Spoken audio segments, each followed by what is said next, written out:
Hi, Mike Shaner with Keller Williams Realty. I'm here tonight with Brenden Shoemaker with Fairway Independent Mortgage. Brenden, we just came out of a really hot seller's market, shifting now to a buyer's market. Yeah, absolutely. There's been a lot of interest with first-time home buyers, especially with the lower mortgage rates. Now that the mortgage rates have jumped up slightly, what are some options that you offer for first-time home buyers to help them realize their dream of buying a home? First time programs. Okay. So the first thing that comes to mind is the Pennsylvania, you'll hear me call it the KFIT program. Essentially what that is, it's a statewide mortgage program, and for first time buyers with a credit score above 660 and an income lower than about $96,000 a year, Pennsylvania will give 5% of the purchase price towards closing costs as essentially what we call a grant.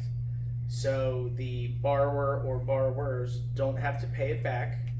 There's zero interest and zero monthly payment on it, with the stipulation that they stay in the home for 10 years. So it's a forgivable 10-year grant.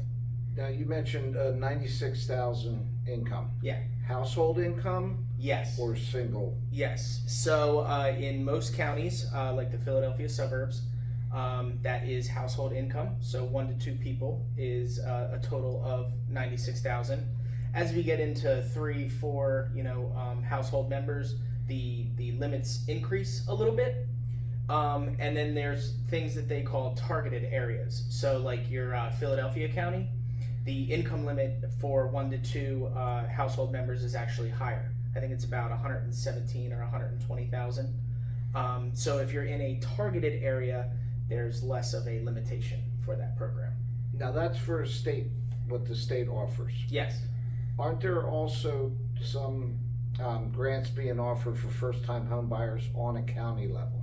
Yeah, absolutely. As always, depending on which county you guys live in, I would just check the county website, maybe give a Google search. For example, we're in Montgomery right now, so I know for a fact Montgomery has a first-time homebuyers grant. Haven't delved in it too much, but I do know that they also offer up to $10,000 towards down payment assistance.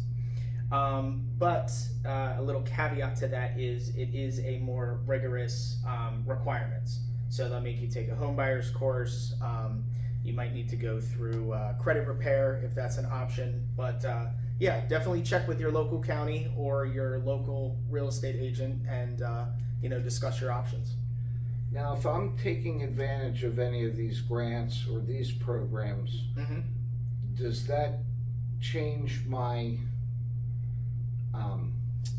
attractiveness to you as a lender?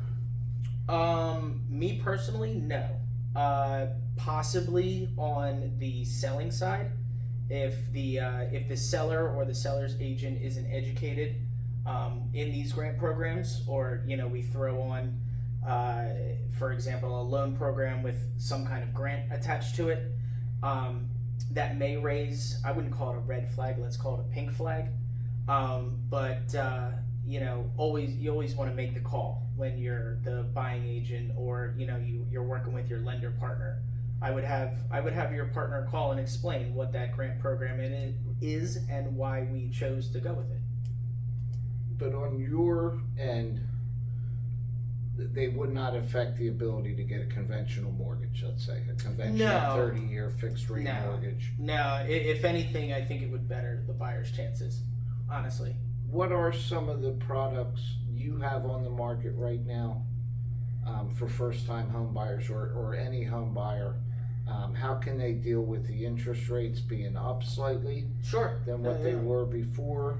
I think so. Nothing home buyer specific other than that Pennsylvania grant. That's kind of my go-to first timer program. But if they've taken the steps with the credit, large enough savings or assets, they can take advantage of the temporary buy downs. That's very popular right now. You'll hear me discuss ARMs a little bit, and I know everybody gets scared of the adjustable rate mortgage, But the common misconception is that it's adjustable throughout the period, where we have programs that are locked in for 7 years, 5 years, 3 years, just to, provide a little less instability in those. But as far as the first timers go, I think buying down points is fantastic. If those of you out there have a lot of credit card or car payments, a lot of credit debt, I would say first step is always paying down as much as you can before you go ahead and apply. That'll set you, just right for the pre-approval process. So that ties in with what I was going to ask next. Any home buyer, whether they're buying their first home or their 10th home, one of the first steps in the process when they make a decision to go out shopping is to get a pre-approval. Yeah. If I'm a first-time home buyer, and you touched on this, if you could go into a little more detail on how they can make sure their ducks are in a row before they apply for pre-approval. And you mentioned some of them paying down debt. Yeah, a little bit of credit stuff. It's actually it's pretty simple, the pre-approval process. Typically it's a half an hour to an hour conversation with a local lender, hopefully. They always want to bring, we have in the mortgage industry what I like to call the rule of twos. So it's 2 recent bank statements just to show that they have, the funds for closing costs, down payment, all that fun stuff. 2 most recent pay stubs. Now that's if they're a W-2 employee. If they're self-employed or a 1099, 2 most recent 1099s or 2 years of tax returns will suffice. So, W-2 is the most common employment, but for those of you who are 1099 or self-employed, just bring 2 years tax returns, and 9 times out of 10, the mortgage professional can get the information that they need. So, the rule of twos. Perfect. Any other suggestions for going back even further if someone's thinking of buying a home 2 to 3 years from now? And Yeah. you already mentioned some of it, cleaning up your credit, but just to position yourself so that when you walk into that lender's office for a pre-approval, you're sitting where you need to be going forward. Sitting pretty, yeah. First step I would say is make yourself a monthly budget. That's kind of just finances 101. I'm sure you can Google a nice budget template. Depending on the price of the home that they're looking at, I would say at least $10,000 in the bank accessible.